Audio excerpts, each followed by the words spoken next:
करता नहीं मैं कुछ भी, करता नहीं मैं कुछ भी, करता नहीं मैं कुछ भी, करता नहीं मैं कुछ भी। सब काम हो रहा है मेरा आपकी कृपा से सब काम हो रहा है।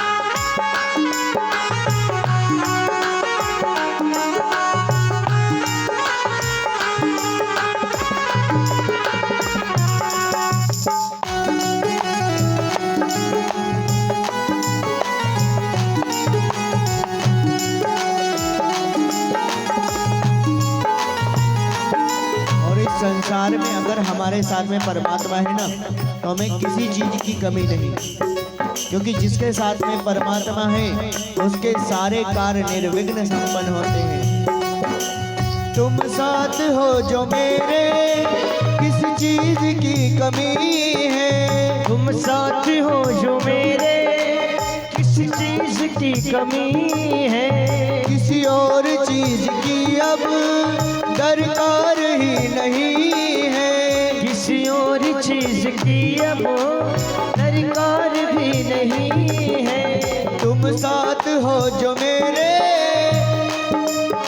हमारे जीवन में अगर परमात्मा साथ में है तो हमें किसी साधन की कमी नहीं होगी।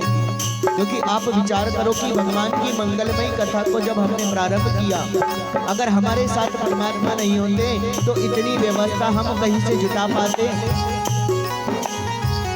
इस संसार में जब तक भगवान की कृपा ना हो तब तक उस सामग्री को जुटाना असंभव है। तुम साथ हो जो मेरे, किस चीज की कमी है। तुम साथ हो जो मेरे, किस चीज की कमी है। किस चीज की अब दरकार भी नहीं है।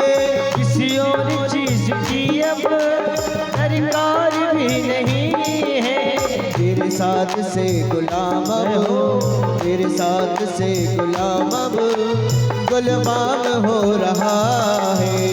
तेरे साथ से गुलाम अब गुलफाम हो रहा है। तेरे साथ से गुलाम अब गुलबाम हो रहा है। तेरे साथ से गुलाम अब गुलफाम हो रहा। करते हो तुम कन्हैया, करते तुम कन्हैया, मेरा नाम हो रहा है। मेरा आपकी कृपा से सब काम हो रहा है। मेरा आपकी कृपा से सब काम हो रहा है। मेरा आपकी कृपा से सब काम हो रहा है। मेरा आपकी कृपा से सब काम हो रहा है।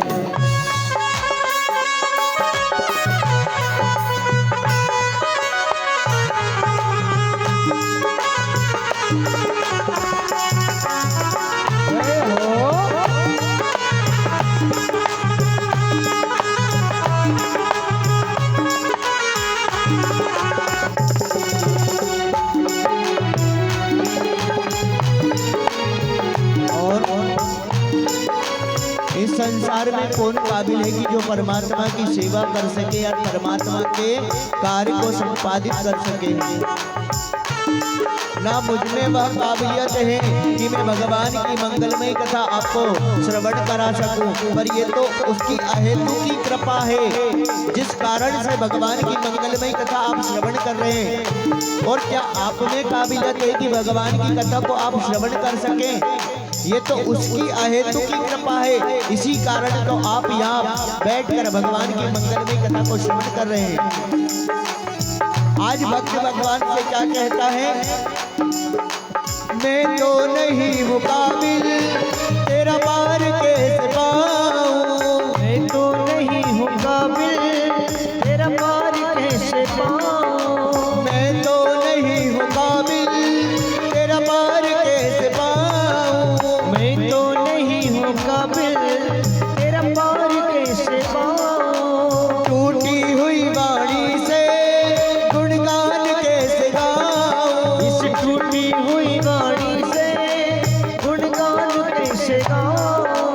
टूटी हुई वाणी से गुणगान कैसे गाऊं, टूटी हुई वाणी से गुणगान कैसे। और अंत में भक्त क्या कहता है परमात्मा से के तेरी प्रेरणा से ही सब, तेरी प्रेरणा से ही सब ये कमाल हो रहा है, तेरी प्रेरणा से ही अब ये कमाल हो रहा है। वो करते हो तुम कन्हैया मेरा नाम हो रहा है, करते हो तुम कन्हैया मेरा नाम हो रहा है, मेरा आपकी कृपा से सब काम हो रहा है, मेरा आपकी कृपा से सब काम हो रहा है, सब काम हो रहा है, सब काम हो रहा है।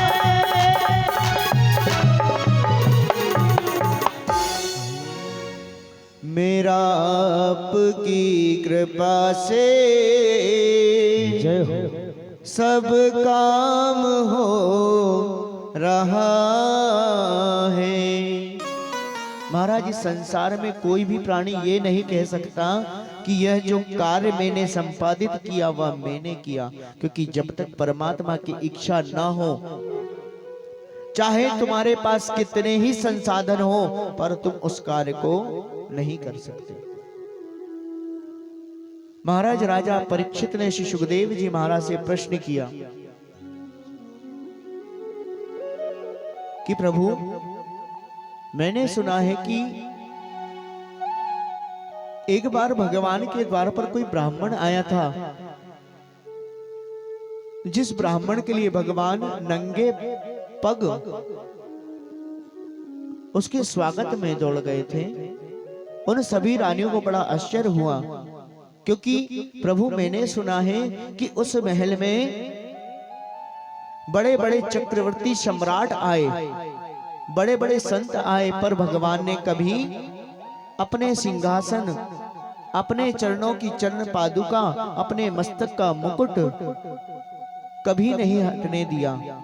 पर ऐसा कौन सा ब्राह्मण था जिसके सुनते ही भगवान इतने विरह व्यथित हो गए कि ना तो अपने मुकुट का उनको भान था, न चरण पादुका भान था, अपना पीतांबर भी जमीन पर फेंक कर चले गए। राजा परीक्षित की ने जब प्रश्न किया, सुखदेव जी महाराज कहते हैं, राजन, इस कथा को सुनकर भगवान से जो प्रीति करने का हमें मार्ग मिलता है वह कथा का सार है। महाराज भगवान सुखदेव जी महाराज कहते हैं कि सांदीपनी ऋषि के आश्रम में जब भगवान विद्या अध्ययन के लिए गए थे, तब वहां एक ब्राह्मण से भगवान की मित्रता हो गई थी। उस ब्राह्मण का नाम था सुदामा। वह जो सुदामा ब्राह्मण था ना, भगवान का अनन्य भक्त था और भगवान का परम मित्र था। आज भगवान जब उस सांदीपनी ऋषि से आश्रम से शिक्षा ग्रहण करके पुनः मथुरा लौट रहे थे, उस समय सुदामा के नेत्रों से अश्रुओं की धार बहने लगी, क्योंकि जिस समय सुदामा सांदीपनी ऋषि के आश्रम में आए थे ना, उस समय सुदामा के माता पिता का भगवान के वैकुंठ धाम को चले गए थे। सुदामा का कोई नहीं था। सुदामा जो था अपने गुरु के आश्रम में रहकर भगवान की सेवा करता था। आज सुदामा ने जब भगवान का सुना कि सांदीपनी ऋषि के आश्रम से कृष्ण की शिक्षा पूर्ण हो गई और वह विदा लेकर जा रहा है, कक्ष में बैठकर रुदन करता है, केवल कृष्ण कृष्ण कृष्ण। आज सुदामा को जब भगवान ने रोता हुआ देखा तो कहा कि अरे सुदामा मित्र, क्या बात है, क्यों रुदन करते हो? आज सुदामा कहता है कि मित्र, अरे कृष्ण, तुम जब से इस आश्रम में आए थे ना तो मुझे अपनी माँ की याद आती थी, ना अपने पिता की, जो भगवान को उस वैकुंठ धाम में चले गए। मुझे इस आश्रम में गुरुदेव और गुरु माता से वह प्रेम मिला, पर जब से तुम आए थे ना, तब से मैं हर बात को भूलने लगा था और केवल तुम्हारे ही गुणगान में लगा रहता था। सुदामा कहते हैं कि मित्र, अब तुम मुझे छोड़कर जा रहे हो, अब मैं पुनः अकेला हो जाऊंगा। भगवान कृष्ण कहते हैं कि सुदामा, मत चिंता करो, जब तुम मुझे याद करोगे तब मैं तुम्हारे पास आ जाऊंगा। आज भगवान तो द्वारिका में रहकर राजपाट संभाल रहे हैं, पर सुदामा जिस नगर में रहता है उस नगर में भिक्षा मांगकर अपना पेट भरता था। सुदामा का विवाह भी हो गया था, जिस सुदामा की पत्नी का नाम था सुशीला।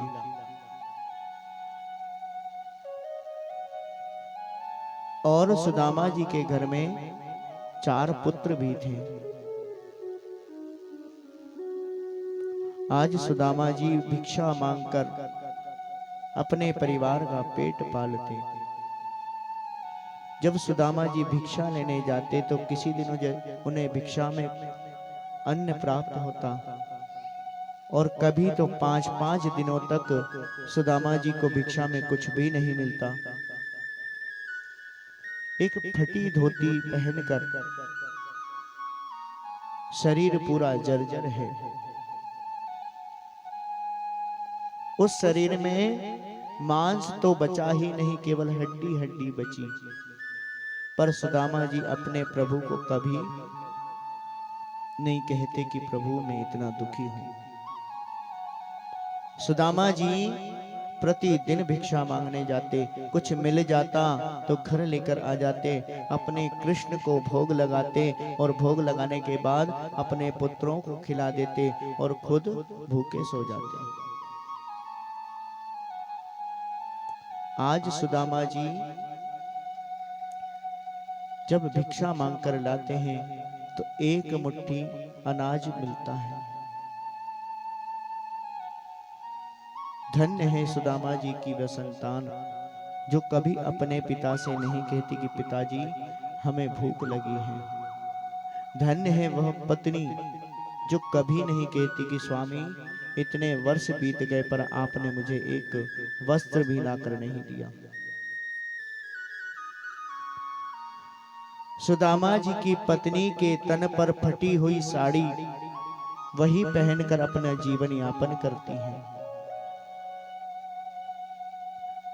और सुदामा जी के जो बच्चे थे, 4 पुत्र थे, वह भी इतने दिव्य थे कि अपने पिता से कभी नहीं कहते थे कि पिताजी हमें भूख लगी है। अगर घर में अन्न नहीं तो जल पीकर रात्रि में सो जाते थे। सुबह जब उठते थे तो भगवान को प्रणाम करके सुदामा जी पुनः भिक्षा के लिए चले जाते थे। आज भगवान को उस द्वारिका में अपने मित्र की याद आती है।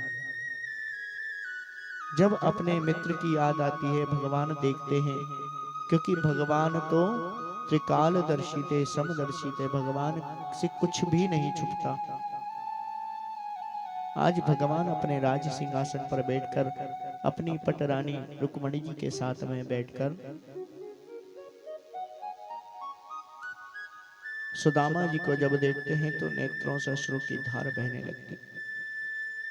आज सुदामा जी के लिए जब भगवान रुदन करते हैं तो रुक्मणी जी पूछती है कि प्रभु, मैंने आज तक आपके नेत्रों में अश्रुओं की धार नहीं देखी, पर आज क्या बात है? भगवान कहते हैं कि रुक्मणी, उस सांदीपनी ऋषि के आश्रम में जब हम विद्या अध्ययन कर रहे थे तो वहां एक मेरा परम मित्र भी था और भक्त भी था।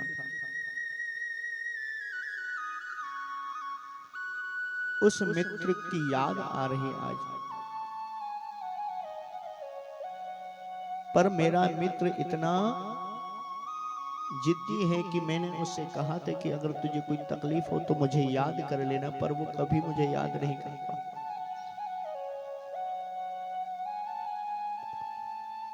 आज रुक्मणी जी कहती तो प्रभु आप क्यों नहीं चले जाते? भगवान कहते हैं कि अरे रुक्मणी, मेरा जो मित्र है ना वो मुझे कभी नहीं बुलाएगा।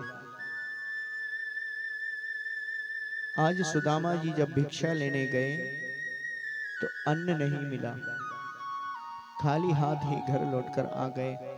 और जब घर लौटकर आए, सुशीला ने कहा कि स्वामी, आप प्रभु से क्यों नहीं मांग लेते? सुदामा जी कहते हैं कि देवी, अरे उस कृष्ण ने ही तो हमें ये सब कुछ दिया है। धन्य है सुदामा जो अपने इस गरीबी में भी भगवान को दोष नहीं देते और कहते हैं कि परमात्मा ने ही तो हमें सब कुछ दिया है। हमारे ऊपर अगर थोड़ी सी भी तकलीफ आ जाए तो हम परमात्मा के ऊपर उंगली उठा देते हैं। आज सुदामा जी ने कहा कि देवी, ये परमात्मा का ही तो दिया हुआ है। आज सुशीला के नेत्रों से अश्रुओं की धार बहती, कहती स्वामी, अरे मैं तो अपने आप को संभाल लूं, पर मेरे ये 4 पुत्रों के उदर को तो देखिए, इन्होंने 10 दिनों से भोजन नहीं किया।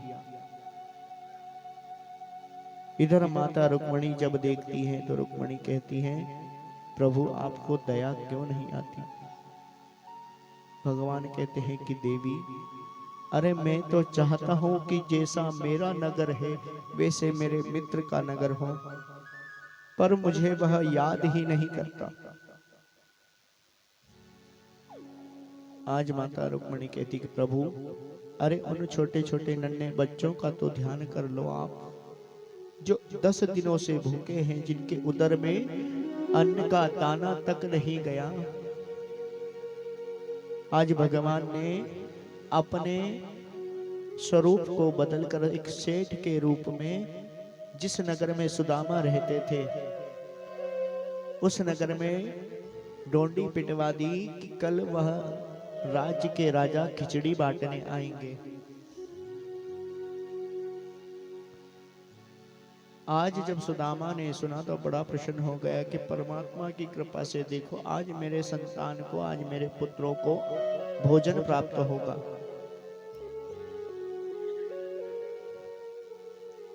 आज सुदामा जी प्रातः होते ही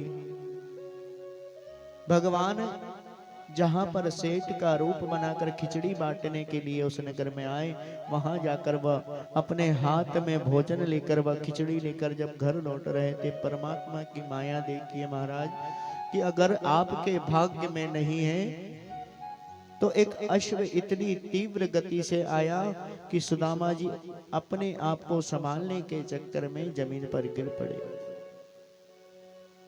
जब जमीन पर गिर पड़े तो जो खिचड़ी लेकर आए थे, भोजन लेकर आए थे, वह पूरा जमीन पर गिर गया। भगवान ने जब देखा तो नेत्रों से अश्रु की धार बहने लगी। कहा सुदामा, अरे अब तो लौट के आ जा। पर सुदामा जी ने जमीन पर से उठ गए, भूमि से उठ गए, अपने वस्त्रों को झटक कर भगवान को केवल इतना कहा कि प्रभु जैसी तेरी इच्छा, और अपने घर चले गए।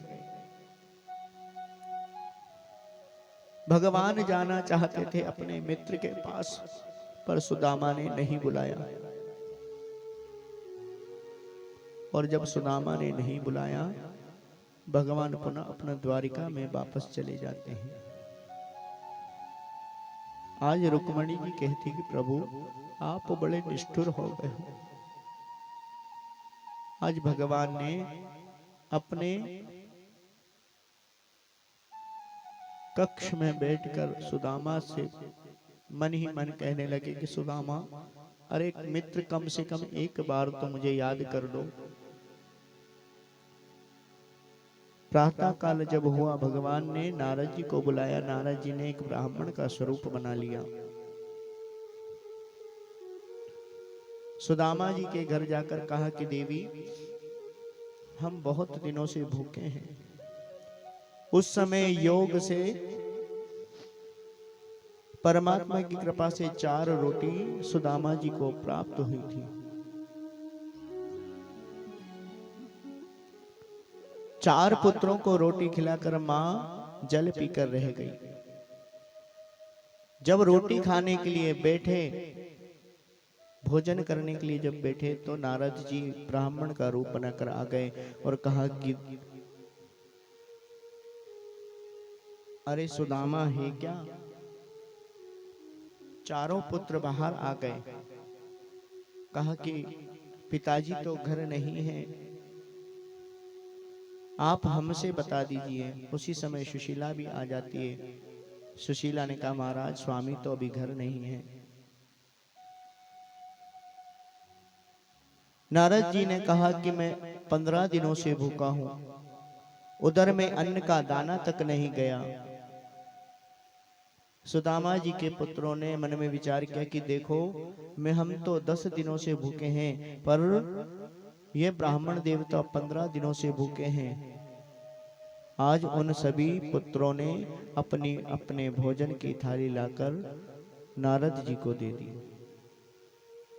आज ब्राह्मण रूपी नारद जी ने वह भोजन कर लिया और करने के बाद में सुशीला से कहा कि तुम अपने स्वामी को क्यों नहीं कहती कि वह द्वारिका में जो उनके मित्र हैं उनसे जाकर मुलाकात कर लें, मिल लें। संध्या के समय सुदामा जी जब अपने भिक्षा मांगकर वापस आए, आज भिक्षा में कुछ मिला नहीं। आते ही भगवान के चरणों में प्रणाम किया। सुशीला ने जल पात्र लेकर आई, जलपान किया है। चरणों में बैठ गई और कहती है कि स्वामी, आज प्रातः काल आपके कोई सखा आए थे, 15 दिनों से भूखे थे, तो हमारे पुत्रों ने उनके पास जो अन्न था, भोजन था, वह उन ब्राह्मण देवताओं को खिला दिया। आज सुदामा जी के नेत्रों से भी अश्रु की धार बहने लगी। मन में विचार करने लगी, देखो परमात्मा की कितनी बड़ी कृपा है कि मेरे पुत्रों ने अपने सामने रखा हुआ भोजन भी उस ब्राह्मण देवता को दे दिया। आज सुशीला कहती कि स्वामी, वह ब्राह्मण देवता ने जाते जाते मुझसे कहा कि द्वारिका के जो राजा हैं कृष्ण, वह आपके परम मित्र हैं। आज सुदामा ने जब सुना कि कृष्ण मेरा मित्र है, यह बात मेरी धर्म पत्नी को पता चल गई है। सुदामा अपने आश्रम की सारी बातें अपनी पत्नी को बताने लगते हैं। लोग कहते हैं कि सुदामा दरिद्र था। महाराज, सुदामा दरिद्र नहीं था। सुदामा तो त्रिकालदर्शी था। सुदामा दरिद्र नहीं था। दरिद्र तो वो है जिसके घर में सब कुछ है, उसके बाद भी मन में संतोष नहीं। महाराज, वह दरिद्रता की पहचान वो है। सुदामा गरीब था। महाराज, सुदामा के घर में संपन्नता थी। सुदामा चाहते तो इस त्रिलोकी के राजा बन सकते थे, पर सुदामा ने इस त्रिलोकी के राजा बनना पसंद नहीं किया, क्योंकि भगवान के प्रति उनका प्रेम था। जब सुदामा जी और भगवान कृष्ण सांदीपनी ऋषि के आश्रम में थे, उस समय उस अवंतिका में एक बुजुर्ग निरंजन माता रहती थी जो भिक्षा मांगती थी और भिक्षा मांगकर अपना पेट भरती थी। भगवान कृष्ण की अनन्य भक्त थी। एक दिन रात्रि में किसी ने उनके जो चने थे वह चुरा लिए।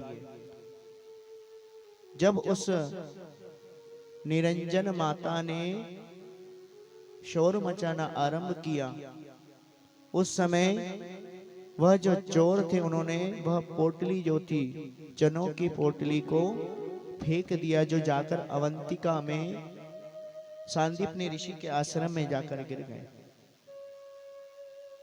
प्रातः काल गुरु माता जब साफ सफाई कर रही थी, उस समय वह पोटली मिली, सुदामा को दे दी।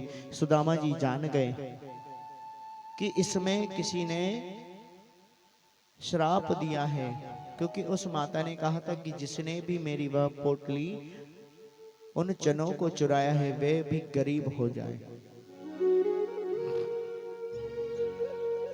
भगवान कृष्ण और सुदामा जी जब वन में संहिता लेने जाते हैं, कथा आप सब जानते हैं। लोग कहते हैं कि भगवान से झूठ बोलने के कारण सुदामा के घर में दरिद्रता आ गई। भगवान को सुदामा जी ने झूठ बोला ही नहीं। आज सुदामा जी ने वह सारे चने खा गए, क्योंकि वे जानते थे, त्रिकालदर्शी थे, कि जिस परमात्मा के हाथ में इस सृष्टि का भार है, अगर वही गरीब हो गया तो इस संसार को कौन चलाएगा। और अपने परम मित्र को तो द्वारिकाधीश का राजपाट दे दिया और खुद ने गरीबी को स्वीकार कर लिया। महाराज, आपके घर, आपके ग्राम में अगर कोई ब्राह्मण आता है ना, तो वो कभी यह आस लेकर नहीं आता कि आपसे वह धन लेगा। आज तक इस संसार में कभी भी आप याद रखना कि ब्राह्मण के जब भी आप पैर पड़ेंगे, वह आपको यही आशीर्वाद देगा कि भैया सुखी रहो, दूधो नाओ पूतो फलो, आपके घर में सुख सौभाग्य ऐश्वर्य बना रहे, कभी आपको श्राप नहीं देगा। ये आपका फर्ज है कि ब्राह्मण का सम्मान करना। अगर आपने ब्राह्मण का सम्मान कर लिया, ब्राह्मण का की सेवा कर ली, तो परमात्मा आपसे प्रसन्न हो जाएंगे।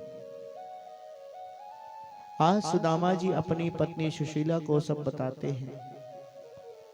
सुशीला कहती है कि प्रभु, अरे जब वो द्वारिकाधीश के जो राजा हैं, आपके मित्र हैं, तो आप जाकर मिल क्यों नहीं आते।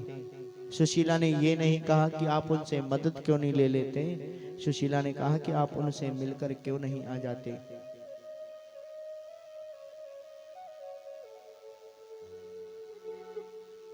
आज सुदामा ने जब सुना कि पत्नी जिद कर रही है कि अपने मित्र से मिलकर आओ, जाना तो सुदामा जी भी चाहते थे, पर अपनी दशा को देखकर मन में विचार करते थे कि द्वारिका का राजा है और उसके सामने अगर मैं ऐसा जाऊंगा तो लोग क्या कहेंगे। अरे लोग हमारी मित्रता की हंसी उड़ा देंगे, क्योंकि लोग प्रेम को नहीं देखते, पद को ज्यादा देखते हैं।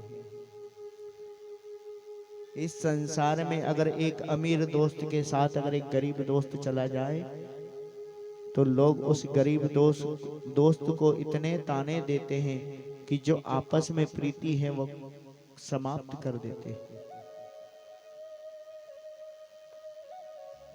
अरे प्रेम और प्रीति जो है, औदा देखकर या हैसियत देखकर थोड़ी होती है। आज सुदामा जी के पीछे पड़ती है। सुशीला कहती कि स्वामी, अरे अपने पुत्रों के लिए तो आप चले जाओ, आप कुछ मांगना मत अपने मित्र से, पर मिलकर तो आ जाओ। आज सुदामा जी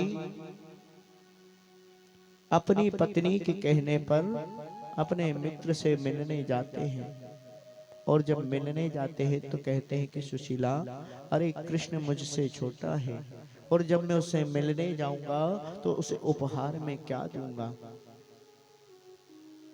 आज सुशीला गांव में जाकर भिक्षा मांग कर लाती है और 3 मुट्ठी चावल लेकर आती है। सुदामा जी की फटी हुई धोती में से ही एक हिस्सा फाड़कर उसमें वह चावल को बांध देती है और सुदामा जी से कहती कि अब तुम अपने मित्र से मिलने चले जाओ। आज सुदामा जी अपनी पत्नी के कहने पर सुदामा जी चले जाते हैं। सुदामा जी के शरीर में मांस तो बचा ही नहीं, केवल हड्डी हड्डी बची थी। आज सुदामा जी धीरे धीरे धीरे धीरे द्वारिका जाने के लिए अपने घर से निकल जाते हैं। आज भगवान कृष्ण अपने सिंहासन पर बैठकर बड़े प्रसन्न होते हैं। नेत्रों से अश्रु की धार बहने लगती कि नारद तुम धन्य हो जिसने आज ऐसा योग बना दिया कि मेरा मित्र मुझसे मिलने आ रहा है। भगवान ने जब देखा कि सुदामा जी धीरे धीरे अपने पग रख रख कर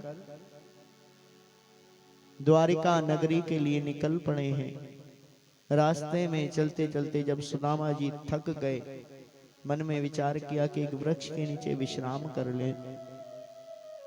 भगवान कृष्ण ने विचार किया कि अगर सुदामा इसी तरह चलता रहा ना तो इस जन्म ने तो क्या अगले 7 जन्मों तक मुझसे मिलने नहीं आ पाएगा। आज भगवान ने अपनी माया से कहा कि देवी तुम सुदामा जी को द्वारिका के द्वार पर, आज भगवान की माया ने सुदामा जी को द्वारिका के द्वार पर सुला दिया। और जब सुदामा जी की निद्रा टूटती है, आज सुदामा जी वहां पे खड़े हुए लोगों से पूछते हैं कि भाई ये कौन सा नगर है। द्वारिका के लोग कहते हैं कि अरे ब्राह्मण देवता ये द्वारिका है। आज भगवान अपने राजमहल में बैठकर भोजन कर रहे हैं। सारी पटरानियां भगवान को कोई हवा कर रही है, कोई भोजन परस रही है। सुदामा जी जब जाते हैं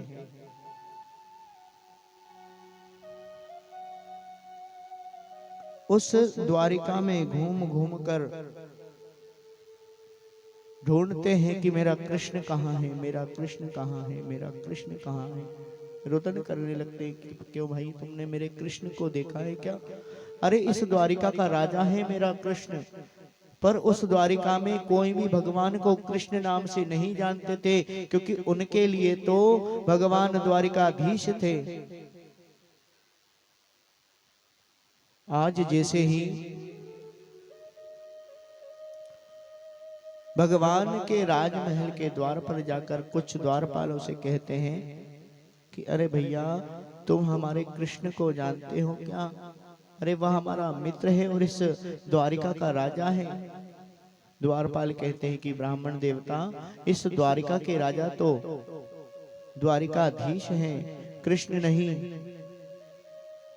पर द्वारपाल जाकर कहते हैं ब्राह्मण से कि ब्राह्मण देवता आप रुकिए, क्योंकि भगवान ने आदेश दिया था कि मेरे द्वार पर कोई भी ब्राह्मण आए बिना मुझसे मिलकर ना जाए। जब तक मुझसे ना मिल ले तब तक उसे मत जाने देना। आज वही द्वारपाल भगवान के कक्ष में जाते हैं। भगवान भोजन करने के लिए अपने आसन पर विराजमान होते हैं और जब द्वारपाल जाकर कहते हैं कि प्रभु शीश पगान सगा तन पे प्रभु जाने अहि बसो के ही ग्रामा। धोती फटी सी लटी दुपटी हर उपाय उपासन ही की नहीं स्वामा। द्वार खड़ो द्विज दुर्लभ पूछत दीन दयाल को धामा। बतावत अपनो नाम सुदामा। आज भगवान ने जैसे ही सुना कि मेरे द्वार पर कोई सुदामा नाम का ब्राह्मण आ गया है, आज भगवान अपने शुद्ध बुद्ध भूल गए। भगवान ने भोजन का कोल वहीं छोड़ दिया, अपनी चरण पादुका छोड़ दी। चरण पादुका छोड़कर अपने पीतांबर मुकुट सब अस्त व्यस्त इधर उधर फिका गए और भगवान दौड़कर अपने मित्र के को कहने लगे, मित्र सुदामा तुम आ गए। आज सुदामा सुदामा कहते कहते भगवान उस राजमहल में दौड़ने लगे। इधर सुदामा मन में विचार करता है कि जो द्वारिका का राजा है, अगर मैं उससे मित्रता करूंगा तो लोग मेरे मित्र को क्या कहेंगे। आज भगवान सुदामा को देखकर रुदन करने लगकर कहते हैं कि मित्र, अरे इतने दिन क्यों लगा दिए तुमने आने में। अरे मैं तो कब से तुम्हारी राह देख रहा हूं कि तुम कब आओ। आज भगवान के नेत्रों से अश्रु की धार बहने लगी। भगवान कहते हैं कि मित्र क्यों इतनी देर तुमने लगा दी। आज भगवान सुदामा से जब हृदय से लगते हैं, आज भगवान रुदन करने लगते हैं। रोते रोते सुदामा को अपने साथ में अपने राजमहल में लेकर चले जाते हैं, अपने राज सिंहासन पर बिठा देते हैं। आज जब राज सिंहासन पर बिठाकर अपनी 8 पट रानियों को कहते हैं कि अरे जाओ देखो, हमारे इस महल में एक दिव्य ब्राह्मण आया है, उनका पूजन करना है। सारे तीर्थों का जल, नर्मदा जल, गंगा जल, यमुना जल, सरस्वती जल, सारे जलों को लेकर आओ। सारी पटरानियां मन में विचार करती है कि ऐसा कौन सा ब्राह्मण है जिसके लिए भगवान इतने व्यथित हो गए।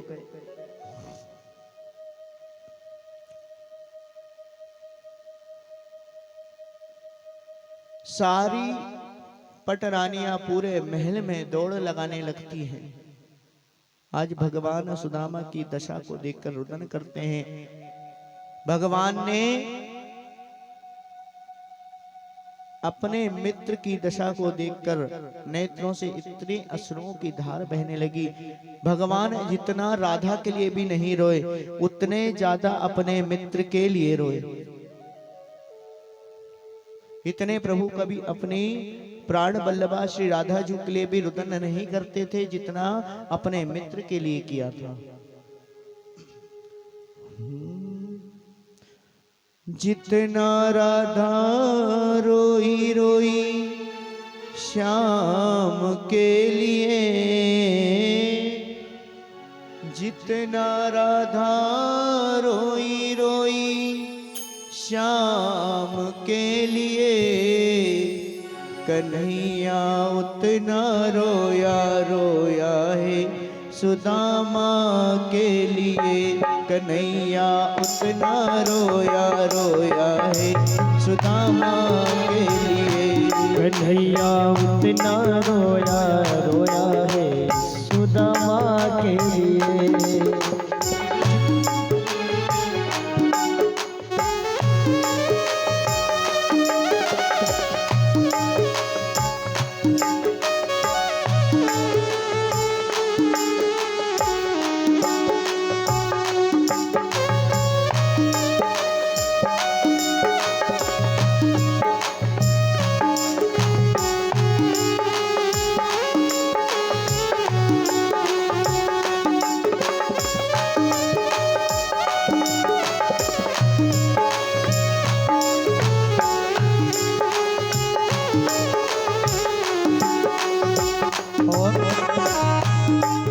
आज भगवान ने जब अपने मित्र की दशा को देखा तो रुदन करते करते आज भगवान मन में विचार करते हैं कि देखो, और रुदन करते हैं यार की हालत देखी उसकी हालत पे रोया। यार की हालत देखी उसकी हालत पे रोया। यार के आगे अपनी शान शौकत पे रोया। आज सुदामा जी के आगे जब भगवान बैठते हैं और उनकी दशा को देखकर मन में विचार करते हैं कि देखो मैं कैसा मित्र हूँ।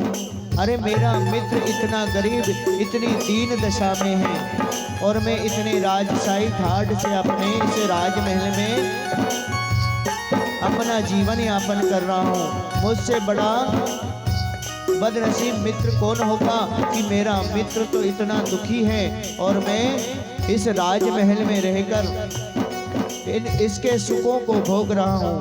यार की हालत देखी उसकी हालत पे रोया। यार की हालत देखी उसकी हालत पे रोया। यार के आगे अपनी शान शौकत पे रोया। यार के आगे अपनी शान शौकत पे रोया। ऐसा तड़पा तड़पे भगवान जब अपने सुदामा को देखा ना तो ऐसे तड़प गए जैसे समा परवाने के लिए तड़पता है ना।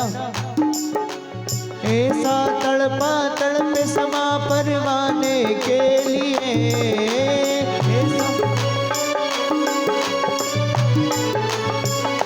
कन्हैया उतना रोया रोया है सुदामा के लिए। कन्हैया उतना रोया रोया है सुदामा के लिए।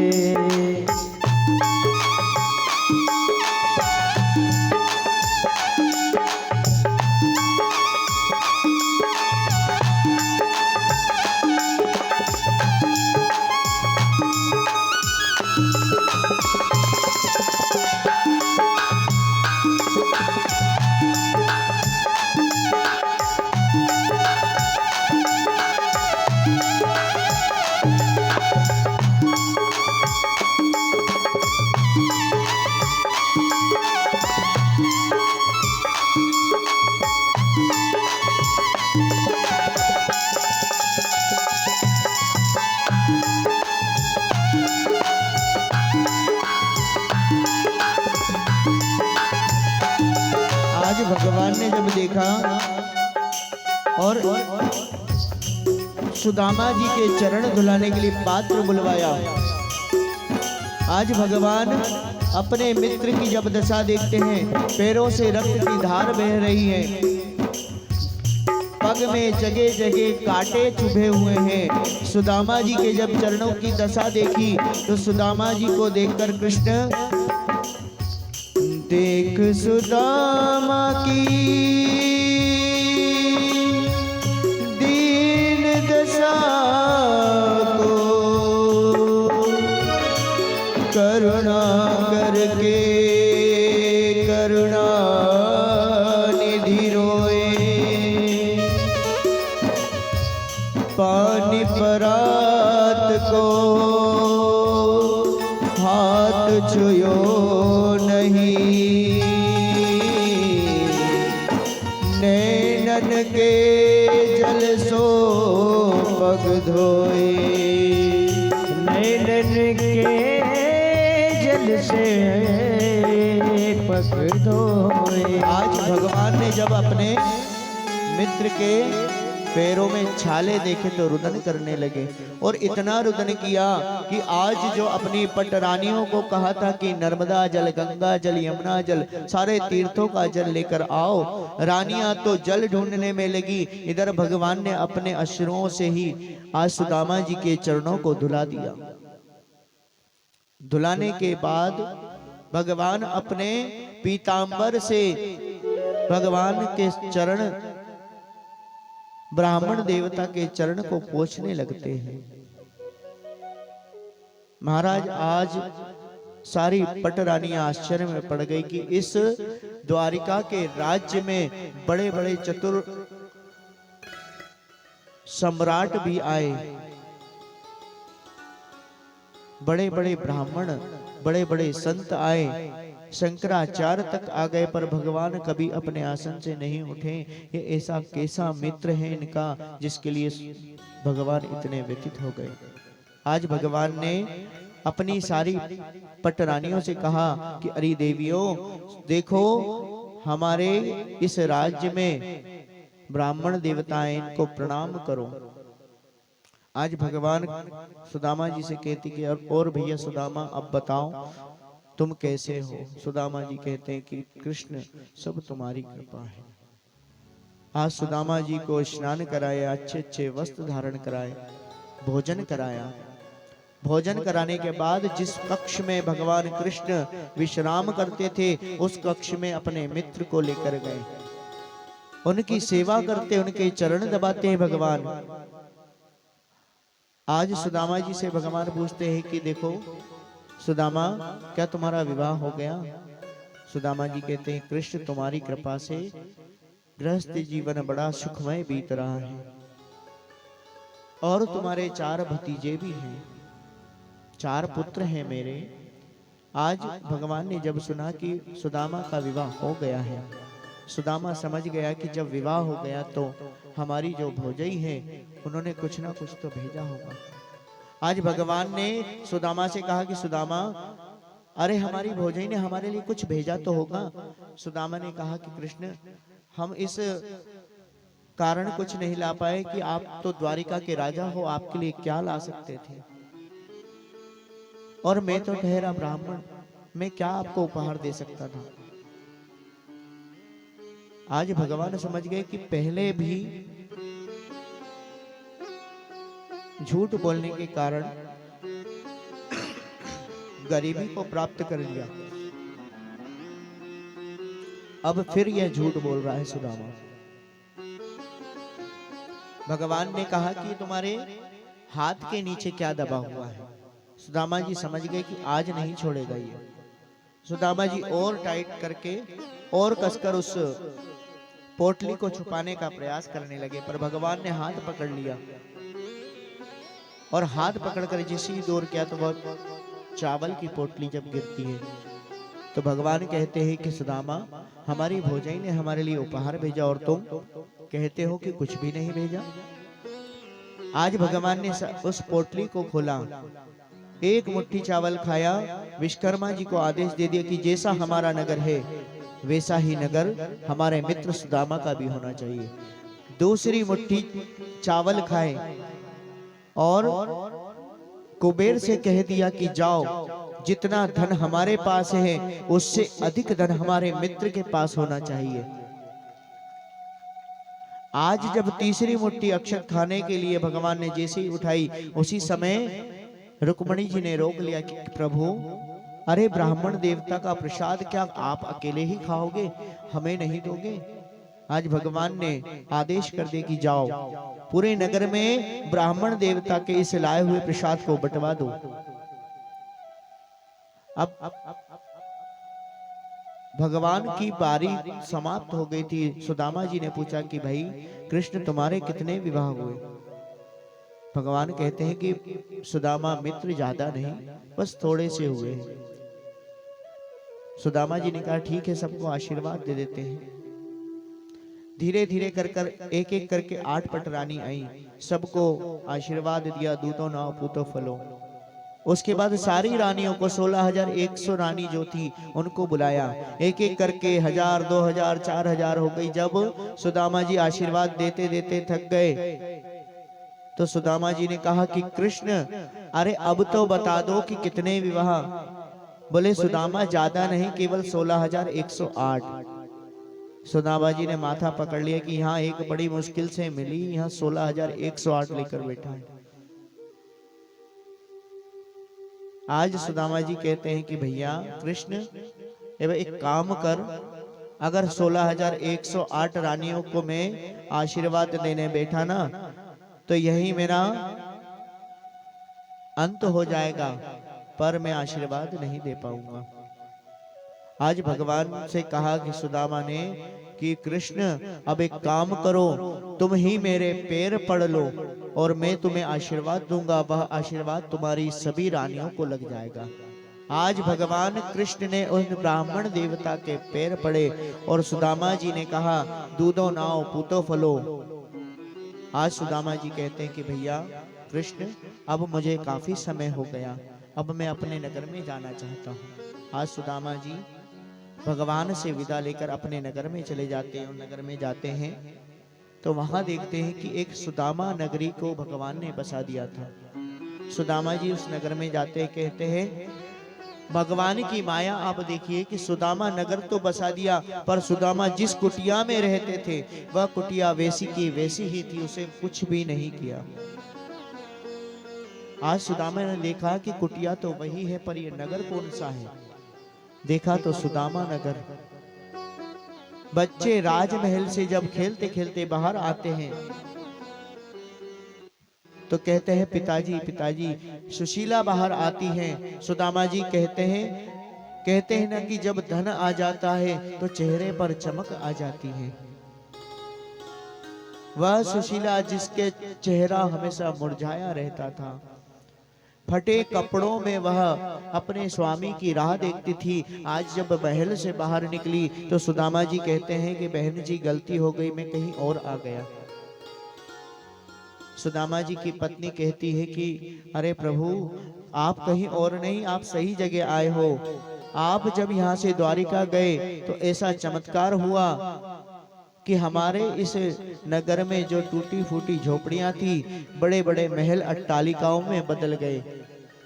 आज सुदामा ने मन में विचार किया कि देखो, भगवान कृष्ण की ही कृपा है ये।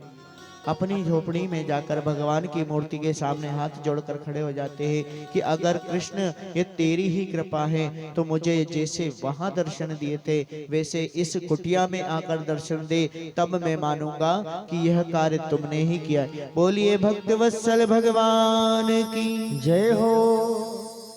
उस मूर्ति से साक्षात भगवान द्वारिकाधीश प्रकट होते हैं और सुदामा जी को दर्शन देते हैं। आज सुदामा जी को दर्शन देकर कहते हैं कि सुदामा, जिस प्रकार तुम्हारा मित्र रहता है उसी प्रकार तुम भी अब इस राजमहल में रहकर सुख का आनंद भोगो। सुदामा कहता है, कृष्ण, मैं इस जीवन तो क्या अगले 7 जन्मों तक केवल तुम्हारे चरणार बिंदु में ही रहना चाहता हूं। आज सुदामा जी ने मना कर दिया कि मैं उस राजमहल में नहीं जाऊंगा। उसी कुटिया में भगवान की सेवा करते करते भगवान के वैकुंठ को चले गए।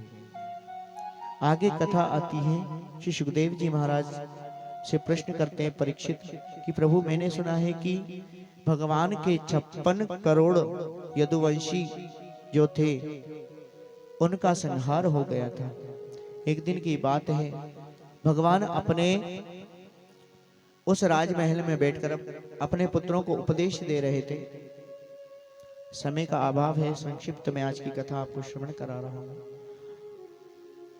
सभी पुत्रों को बिठाकर उपदेश दे रहे थे कि बेटा, हमारे नगर में, हमारे घर में और हमारे जीवन में अगर कोई संत आ जाए, कोई ब्राह्मण आ जाए तो कभी उसका निरादर नहीं करना, हमेशा उसका मान सम्मान करना। तुमसे बने तो उसे कुछ भी उपहार स्वरूप देना, ना बने तो अपमान कभी मत करना। आज भगवान अपने पुत्रों को उपदेश देते हैं। सभी पुत्रों ने अपने पिता की बात को सुना पर उसका अनुसरण नहीं किया। आज सभी पुत्र अपने उस महल में बैठकर आपस में चर्चा करते हैं कि पिताजी कहते हैं कि संतों का सम्मान करना चाहिए, पर हमें क्या पता किस संत का करना है किसका नहीं। उसी समय दुर्वासा ऋषि उस द्वारिका में आते हैं कुछ संतों के साथ में। तो जामवती का जो पुत्र है जिसका नाम था शाम, वह अपने भाइयों के साथ में हास्य विनोद करने के लिए दुर्वासा ऋषि के पास चला गया। दुर्वासा ऋषि के पास जाकर अपने पेट पर एक लोहे की कढ़ाई बांधकर ऐसा स्वरूप बना लिया, स्त्री बनकर एक कढ़ाई बांध ली अपने लोहे की अपने उदर पर, और जाकर ऐसा स्वरूप बना लिया कि गर्भवती स्त्री है। जाकर संतों के पास कहा कि प्रभु हम यह जानना चाहते हैं कि इस स्त्री के गर्भ में बेटा है या बेटी। अरे इसे लड़का होगा या लड़की होगी। दुर्वासा ऋषि ने जैसी नेत्र बंद किए और जब ध्यान किया तो दुर्वासा ऋषि समझ गए कि भगवान कृष्ण के पुत्र हैं और हमसे हमारा अपमान कर रहे हैं। दुर्वासा ऋषि को क्रोध आ गया। उन्होंने कह दिया कि इसके गर्भ से ना तो बेटा होगा ना बेटी, इसके गर्भ से मूसल का जन्म होगा। आज वही शांब और अनिरुद्ध जो संतान थी सब घबरा गई, बलराम जी को सूचना भेजी, क्षमा याचना करने लगे, पर दुर्वासा ऋषि ने क्षमा नहीं किया। भगवान कृष्ण को सारी लीला की जानकारी थी। भगवान ने अपने सभी यदुवंशियों को कहा कि हम प्रवास पर चलते हैं। आज भगवान सबको तीर्थ यात्रा पर लेकर जाते हैं। इधर बलराम जी ने उस मूसल को घीस घीस कर समुद्र के किनारे घीसने लगे। घीस घीस कर उसका जो चूरा था, उस चूरे से एराक नाम की घास प्रकट हो गई उस समुद्र के किनारे, और जो कण बचा था उसको समुद्र में फेंक दिया। जब समुद्र में फेंक दिया, एक मछली ने उसे निगल लिया। उस मछली को किसी मछुआरे ने पकड़ लिया। जब मछली को काटा तो उसमें वह कण निकला। वह कण जो था, जरा नाम का जो बहेलिया था, उसने अपने बाण में लगा लिया। आज भगवान तीर्थ यात्रा पर जाते हैं। तीर्थ यात्रा समाप्त करके जब प्रवास क्षेत्र में भगवान रुकते हैं, उस प्रवास क्षेत्र में आज भगवान अपने शिविर में बैठकर अर्जुन और सभी पांडवों के साथ में विराजमान हैं। माता रुक्मिणी भी वहीं मौजूद है, 8 पटरानियां साथ में हैं। उसी रात में भगवान बलराम जी से कहते हैं कि तुम ब्रज में जाकर सबको सूचित कर दो कि अब कुछ समय और बचा है। कृष्ण इस धराधाम को छोड़कर उस वैकुंठ धाम को चले जाएंगे। आज माता रुक्मिणी के सामने भगवान कृष्ण बड़े उदास मन से विराजमान थे। रुक्मिणी जी दूध लेकर आई, और जब दूध लेकर आई तो कृष्ण के मुख में केवल राधा राधा राधा, अपनी राधा प्राण बल्लभा का याद कर रहे थे भगवान। रुक्मिणी जी ने पूछा कि प्रभु ये राधा कौन है जिसे आप हर क्षण याद करते हैं। आज जब भगवान ने वह गर्म दूध पी लिया तो भगवान के हृदय में केवल राधा का नाम निकला, और जैसी राधा का नाम निकला, आज रुक्मिणी जी पूछती कि प्रभु हर क्षण आप राधा जी का नाम लेती है, राधा जी है कौन? आज भगवान ने कहा कि तुम राधा जी से मिलने चाहती हो ना, तो जाओ वैकुंठ में जाकर श्री राधा जी के दर्शन करो। आज रुक्मिणी जी वैकुंठ में जाकर श्री राधा जी के दर्शन करने जाती है। 8 द्वारों के पीछे श्री राधा जी का झूला है जिस पर वह विराजमान होती है। एक सखी पहले द्वार पर जब रुक्मिणी जी जाती हैं, एक सखी को देखती, कहती क्या तुम राधा हो? सखी कहती नहीं, मैं राधा नहीं, राधा जी तो अगले द्वार पर आपको मिलेंगी। ऐसे करते करते 7 द्वार हो जाते हैं। जब 8वें द्वार पर पहुंचती हैं तो रुक्मिणी जी मन में विचार करती हैं कि जिनकी सखी इतनी स्वरूपवान है वह राधा जी कैसी होंगी। जैसे 8वां द्वार को खोला और श्री राधा जी झूले में विराजमान थी, झूला झूल रही थी। श्री राधा जी का स्वरूप जब देखा रुक्मिणी जी ने, तो रुक्मिणी जी के मन का अभिमान समाप्त हो गया। जैसी चरणों पर देखा तो चरणों में छाले थे। श्री राधा जी ने कहा कि आइए रुक्मिणी जी, स्वागत है आपका। पैरों के छालों को देखकर रुक्मिणी जी ने पूछा कि अरे श्री राधा जी, आपके पग में ये छाले कहां से आ गए?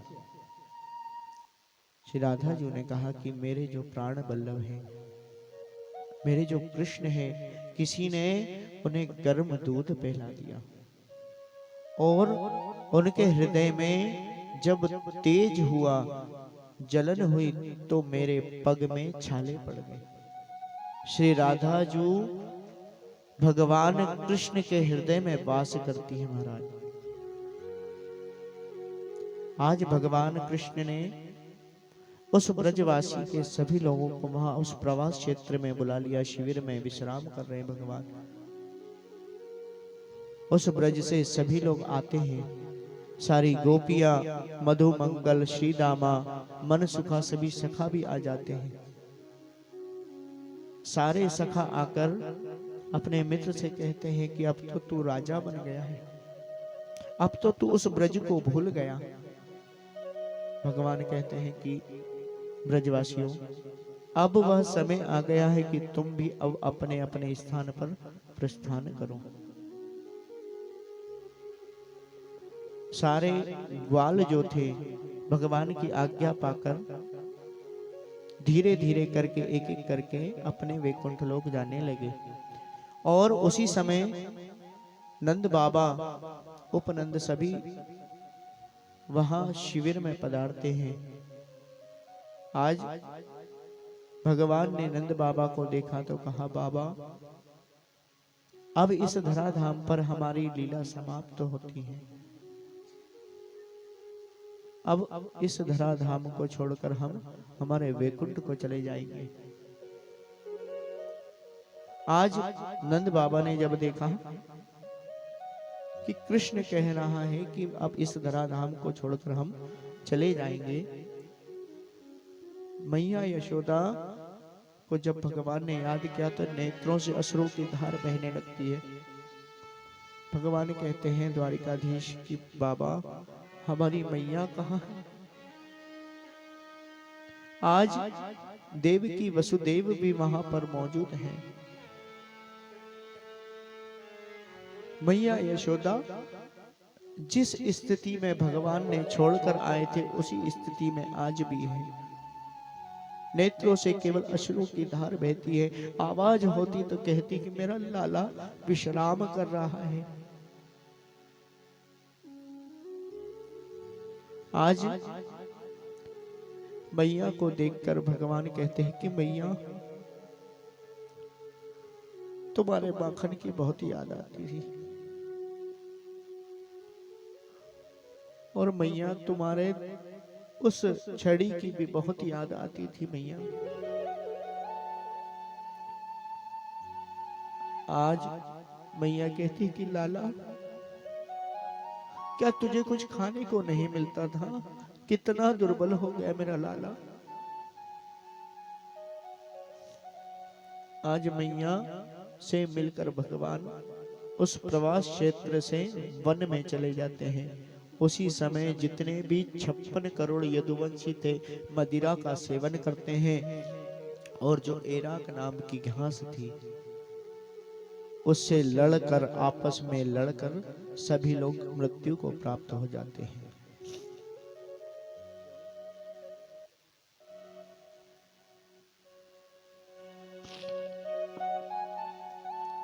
आज जैसे ही सभी यदुवंशी आपस में लड़कर मृत्यु को प्राप्त करते हैं, भगवान दुखित हो जाते हैं और दुखित होकर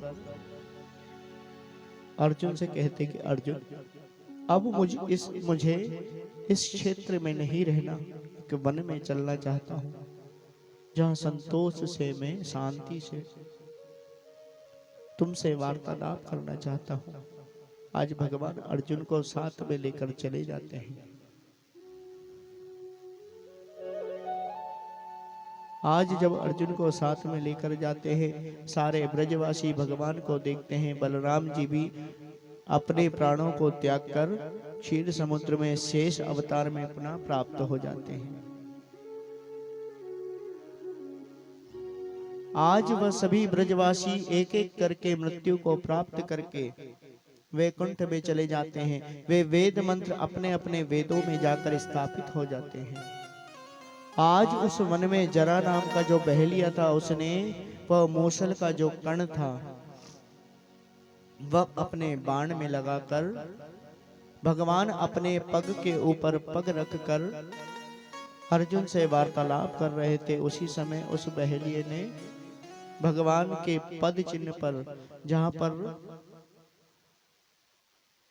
भगवान के पग आज ऐसे प्रतीत हो रहे थे कि किसी मृग की नेत्र हो, और उस जरा नाम के बहेलिये ने भगवान के पग पर प्रहार कर दिया। भगवान के पग में बाण लगा और भगवान के मुख से आहा शब्द निकला, और भगवान का दिव्य स्वरूप वह शरीर जो था आकाश में उड़ने लगा। उसमें से दो दिव्य ज्योति निकली और वो एक ज्योति ब्रज में जाकर स्थापित हो गई और एक श्रीमद् भागवत महापुराण में स्थापित हो गई। बोलिए भक्त वत्सल भगवान की जय हो। आज भगवान इस धराधाम को छोड़कर जब उस वैकुंठ में चले जाते हैं, अर्जुन रुदन करने लगता है और कहता है कि प्रभु इस धराधाम पर अब हम आपके बिना कैसे रहेंगे। आज भगवान को जब वैकुंठ में प्रवेश कर जाते हैं, अर्जुन पुनः वापस अपने उस क्षेत्र में आ जाता है। विरह व्यथित होकर पांडव जब पूछते हैं कि अर्जुन क्या तुमने किसी स्त्री की रक्षा नहीं कर पाए, क्या तुमने कभी किसी ब्राह्मण का तुमने अनादर कर दिया, क्या गौ सेवा नहीं कर पाए, क्या गौ की रक्षा नहीं कर पाए। आज सभी जब पांडव पूछते हैं तो अर्जुन कहते हैं कि भैया जिस मित्र ने हमें अपने मित्रता के बंधन में बांध कर रखा था, आज वह हम सबको छोड़कर अपने वैकुंठ धाम को चला गया। माता कुंती ने जब सुना तो अपने शरीर को त्याग दिया। पांडवों ने एक एक करके अपने शरीर को त्याग कर उस वैकुंठ में चले गए। महाराज जहां से हमने कथा प्रारंभ करी थी वही कथा का विश्राम है। हमने कथा यहीं से प्रारंभ करी थी और परीक्षित का जन्म जब हुआ था, परीक्षित को कथा श्री सुखदेव जी महाराज ने सुनाना प्रारंभ करी थी। यहीं से तो कथा प्रारंभ हुई थी ना। आज श्री सुखदेव जी महाराज राजा परीक्षित से कहते हैं कि परीक्षित अब तुम्हारा अंतिम समय आ गया है, अब तुम बताओ तुम्हें कैसा लग रहा है। राजा परीक्षित कहता है कि प्रभु अब मुझे किसी बात का डर नहीं, मैं समझ गया कि इस संसार में मृत्यु जो होती है केवल और केवल तन की होगी, आत्मा की कभी मृत्यु नहीं होती। आत्मा तो अजर अमर है, भगवान के अंश में से वह आत्मा निकलती है और जब अंतिम समय आता है तो भगवान में जाकर ही वापस विलीन हो जाती है। श्री सुखदेव जी महाराज अपने आसन से उठते हैं और उठकर वापस वन में भगवान की भक्ति के लिए चले जाते हैं। बोलिए सुखदेव जी महाराज की जय हो। आज सुखदेव जी महाराज जब चले जाते हैं तो राजा परीक्षित का जो पुत्र है जन्मेजय, वो अपने पिता के लिए एक ऐसे महल का निर्माण करवाता है कि जहां हवा भी अंदर ना जा सके। 7वां दिन था महाराज। जन्मेजय ने अपने पिता को उस महल में बैठा दिया और कहा कि अब आपको किसी चीज से डरने की आवश्यकता नहीं। उसी समय राजा परीक्षित आसन बिछाकर ध्यान योग में लग गए। उसी समय जैसा श्राप था, तक्षक नाग आया, ब्राह्मण का वेश धारण करके एक फल के अंदर अपना ही स्वरूप उस फल के अंदर था और वह फल जन्मेजय को दे दिया और कहा कि जाओ तुम्हारे पिता को दे दो, अमर हो जाएंगे। जन्मेजय ने जाकर वह फल दिया।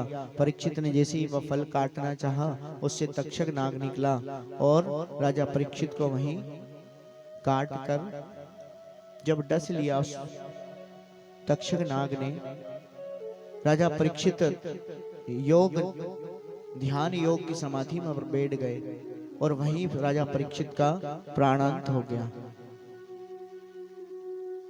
आज जन्मेजय को जब पता चला कि उस तक्षक ने मेरे पिता को समाप्त कर दिया है, प्राण भगवान की माया से मेरे पिता के प्राण अब इस धराधाम पर नहीं रहे, तब जन्मेजय ने सर्प यज्ञ करना आरंभ कर दिया और जितने सर्प थे सबको उन यज्ञ कुंड में आहुति देने लगे। ब्रह्मा जी ने जब समझाया तब वह यज्ञ को समाप्त किया। आइए महाराज, अब कथा का आज अंतिम दिवस था, विश्राम दिवस था। इस प्रकार कथा यही विश्राम लेती है। विश्राम दिवस में इस कथा के आयोजन में समस्त ग्रामवासियों का जो प्रेम, स्नेह, सहयोग हम सभी को प्राप्त हुआ, उस सहयोग की तुलना इस जीवन में आने वाले 7 जन्मों में भी हम उस कर्ज को उतारने में सक्षम नहीं हो पाएंगे, क्योंकि इस ग्राम के समस्त मातृशक्ति, बड़े बुजुर्ग, वरिष्ठ जनों का जो प्रेम, स्नेह, युवा साथियों का जो साथ हम सबको प्राप्त हुआ, उसी के कारण से आज भगवान की इस मंगलमय कथा को हम श्रवण कर पाए। भगवान की कृपा थी, समस्त ग्रामवासियों का सहयोग था। अब समय आ गया कि हम आप सबसे विदा लेंगे, क्योंकि कहते हैं ना कि कथा कभी समाप्त नहीं होती, कथा का कभी कोई अंत नहीं होता। हरि अनंत, हरि कथा अनंता। इस कथा का कोई अंत नहीं। आज आपको कथा श्रवण कराई, ठाकुर जी और ठाकुरानी की कृपा रही, कहीं और कथा का अवसर प्राप्त हुआ तो भगवान की मंगलमय कथा वहां प्रारंभ होगी। पर इस गांव का, इस ग्राम के समस्त आप सभी भक्त जनों का जो प्रेम, स्नेह, इन 17 कथाओं में, 16 कथाओं में इतना प्रेम, उससे अधिक प्रेम इस 17वीं कथा में मुझे प्राप्त हुआ। बाहर से भी जो अतिथि हमारे पधारे हैं, उन्होंने बड़ा प्रेम, स्नेह दिया। कथा के प्रारंभ होने से पूर्व ही आकर इस पांडाल में विराजमान हो जाते थे। जय श्री राधे। आज जो भी यजमान हवन कर्म पर बैठे थे, वे सभी यजमान आगे आकर के और अपना स्थान ग्रहण कर ले। तत्पश्चात इस आयोजन को सफल बनाने में जिन महानुभावों ने अपना विशेष योगदान दिया, उन सभी का स्वागत। उसके पश्चात विदाई गीत, उसके पश्चात आगे और भी कुछ सूचनाएं और आरती के पश्चात व्यासपीठ का पूजन, जी पीठ का पूजन, तत्पश्चात फिर हम आरती में प्रवेश करेंगे। सभी यजमान आगे आकर के बैठ जाएं, अपने अपना स्थान सुनिश्चित कर लें। मुख्य यजमान जी से निवेदन करूंगा कि वे अपने आसन पर ही खड़े हो जाएं, जोड़े से अपने आसन पर ही खड़े हो जाएं।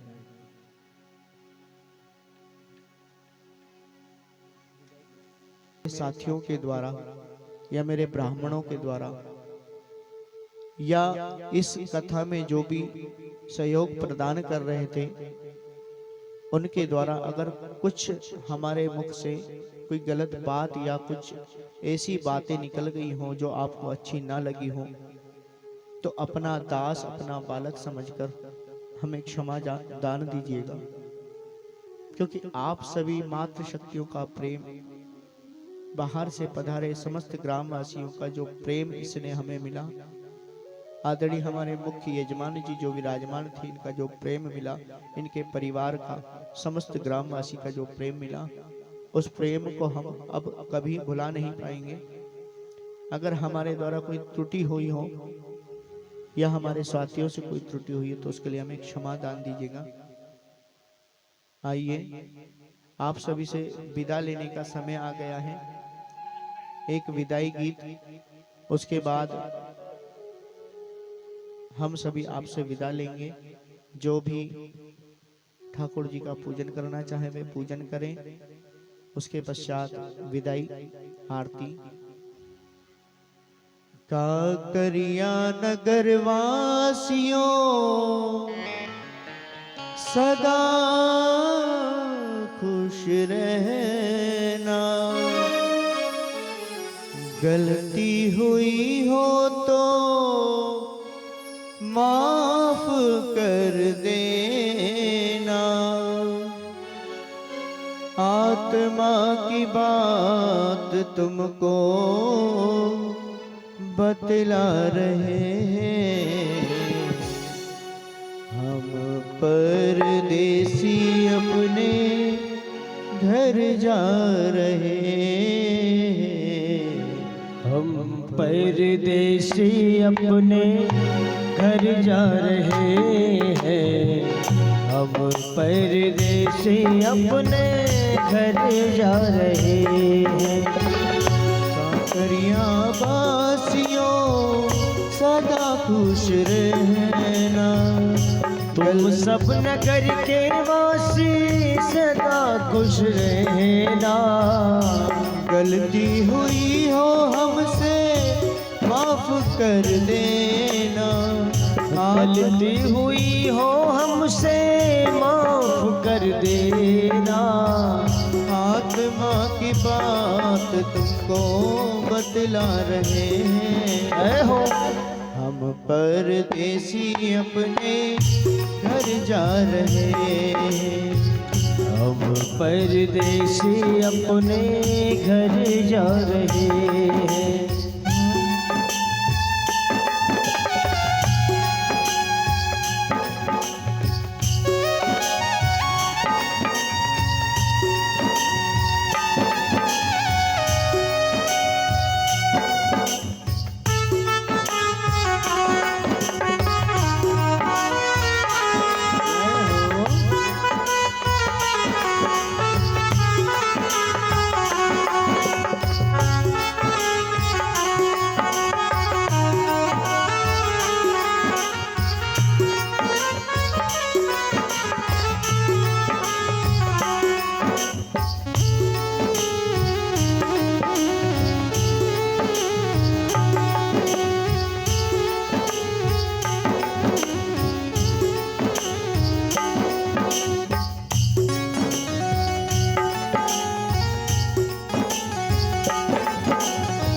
आयोजन में इस ग्राम के समस्त ग्रामवासियों ने जो प्यार दिया,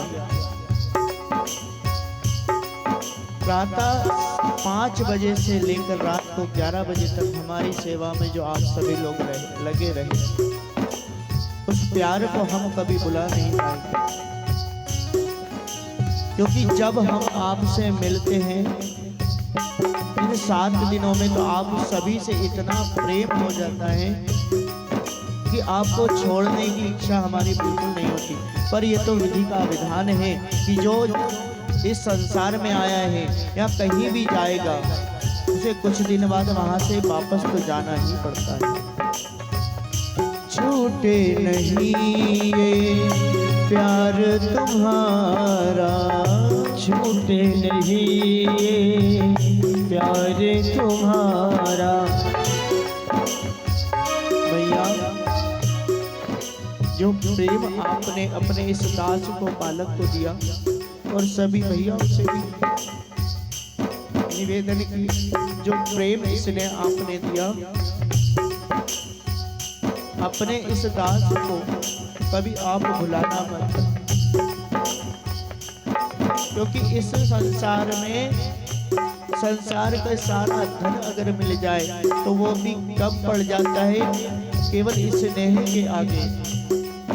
आप सभी का जो स्नेह मुझे प्राप्त हुआ, मेरी टीम को प्राप्त हुआ, उसके आगे हम सब आपके नतमस्तक हैं। छूटे नहीं ये प्यार तुम्हारा, छूटे नहीं ये प्यार तुम्हारा। प्रार्थना प्रभु जी से बुलाना दोबारा। दुआ है प्रभु जी से बुलाना दोबारा। भैया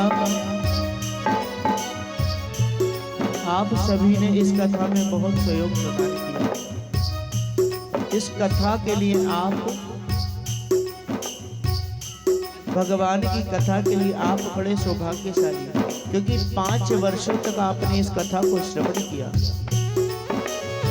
और अगर कभी आपको मुझ दास की अगर कभी जरूरत पड़े, याद आ जाए, आधी रात को भी अगर आप मुझे बुलाएंगे तो मैं आप सबके लिए तैयार हूँ। हमारी पूरी टीम आपके लिए, हमारे संगीत साथी गण, हमारे ब्राह्मण देवता, और इस आयोजन में जो भी लगा उन सभी को, आधी रात को भी हम आपके लिए तैयार हैं। प्रार्थना प्रभु जी से बुलाना दोबारा। प्रार्थना प्रभु जी से बुलाना दोबारा। मानो सही तुमको बतला रहे हैं, मानो सही तुमको बतला रहे हैं। हम ब्रजवासी अपने घर जा रहे हैं, हम परदेसी अपने घर जा रहे हैं।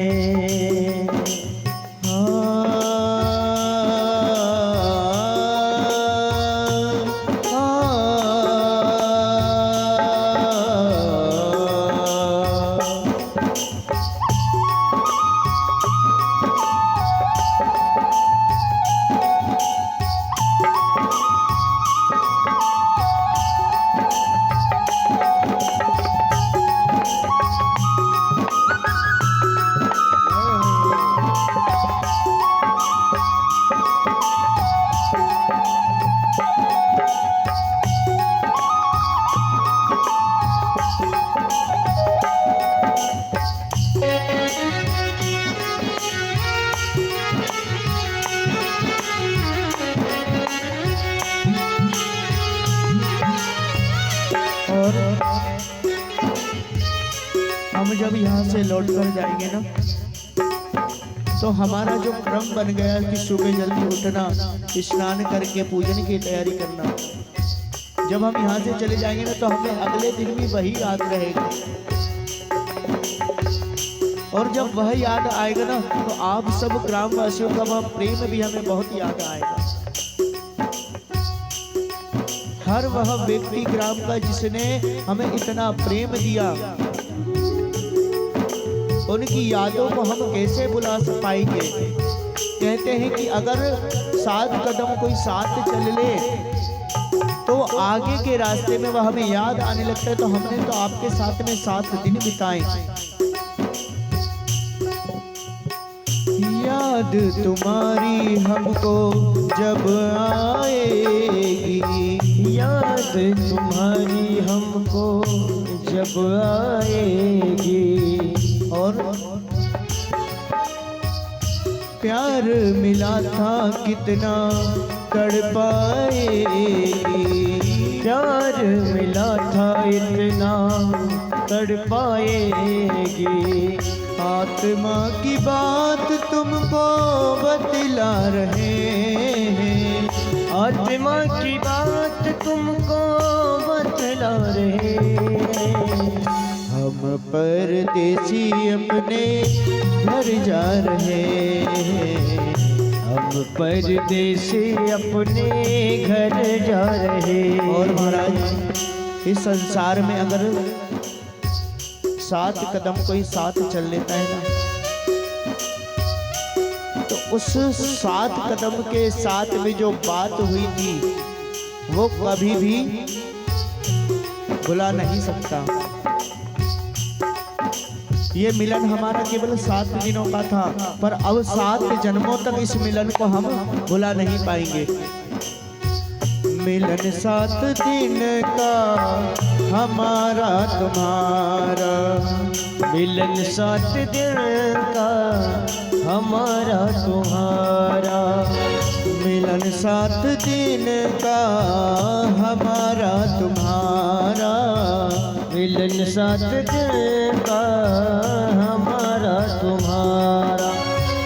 रही जिंदगी तो मिलेंगे दोबारा। रही जिंदगी तो मिलेंगे दोबारा। रही जिंदगी तो मिलेंगे दोबारा। रही जिंदगी तो मिलेंगे दोबारा। मिलन 7 दिन का हमारा तुम्हारा। मिलन 7 दिन का हमारा तुम्हारा।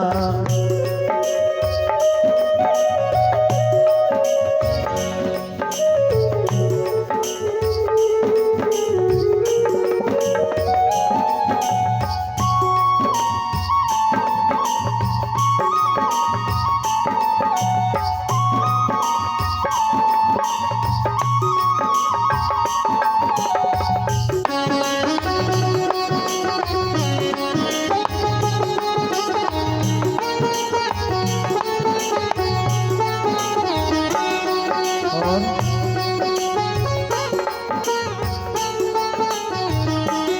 आप सभी मातृशक्ति वरिष्ठ जनों से, युवा साथियों से एक निवेदन कि जब भी भगवान की मंगलमयी कथा सत्संग जहाँ पर भी हो, कोई भी संत अगर भगवान की मंगलमयी कथा पर सत्संग के लिए आए तो आप सभी लोग अधिक से अधिक संख्या में उस कथा को श्रवण करने जरूर जाए। माता पिता और भाई बहना। माता पिता और भाई बहना। माता पिता और भाई बहना। माता पिता और भाई बहना। सत्संग में तुम जाते रहना। सत्संग में तुम जाते रहना। यही आपसे है कहना हमारा। यही आपसे है कहना हमारा। मिलन 7 दिन का हमारा तुम्हारा। मिलन आज तक था हमारा तुम्हारा। ओ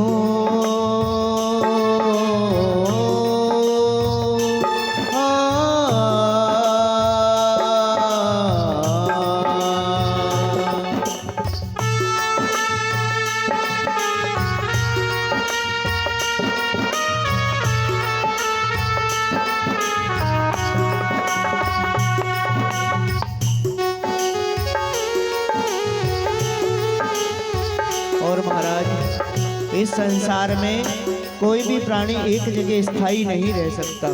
आज यहाँ तो कल वहाँ। और हमें तो परमात्मा की कृपा ऐसी प्राप्त हुई कि ठाकुर जी ने ऐसी कृपा कर दी कि आज यहाँ हैं, कल कहीं और चले जाएंगे, परसों कहीं और चले जाएंगे। जैसा जल बहता है वैसे परमात्मा ने हमारी दिनचर्या कर दी है, क्योंकि संत एक जगह कहीं नहीं टिकते। रमता जोगी बहता पानी। रमता जोगी बहता पानी। रमता जोगी बहता पानी। रमता जोगी बहता पानी। अपनी तो है यही कहानी। अपनी तो है यही कहानी। इसलिए कहना है ये हमारा। इसलिए दुनिया में जीना हमारा। मिलन 7 दिन का हमारा तुम्हारा। मिलन 7 दिन का हमारा तुम्हारा।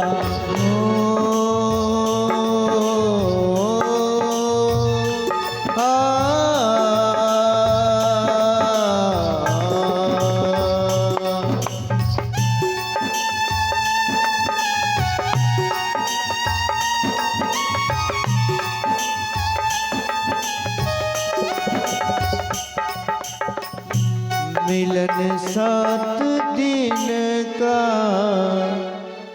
हमारा तुम्हारा। महाराज आज इस नर्मदेश्वर महादेव के इस प्रांगण में भगवान की मंगलमय कथा का विश्राम। अब यहाँ से हम चले जाएंगे, पर इस ग्राम के सहयोग को और इस भव्य आयोजन को जो रूपरेखा आप लोगों ने दी, समस्त ग्रामवासियों ने, इस कार्य को, इस कथा को और आपके समस्त ग्रामवासियों के सहयोग को हम जीवन भर भुला नहीं पाएंगे। जब भी हमारी कहीं कथा होगी तब हमें इस ग्राम की याद आती रहेगी कि एक कथा हमने नर्मदेश्वर महादेव मंदिर के प्रांगण में ग्राम काकरिया में करी थी। आइए अब हमारे पंडित जी को सूचना आपको दे दें, उसके बाद पूजन फिर आरती। हमारे पूज्य गुरुदेव, इनके समस्त साथीगण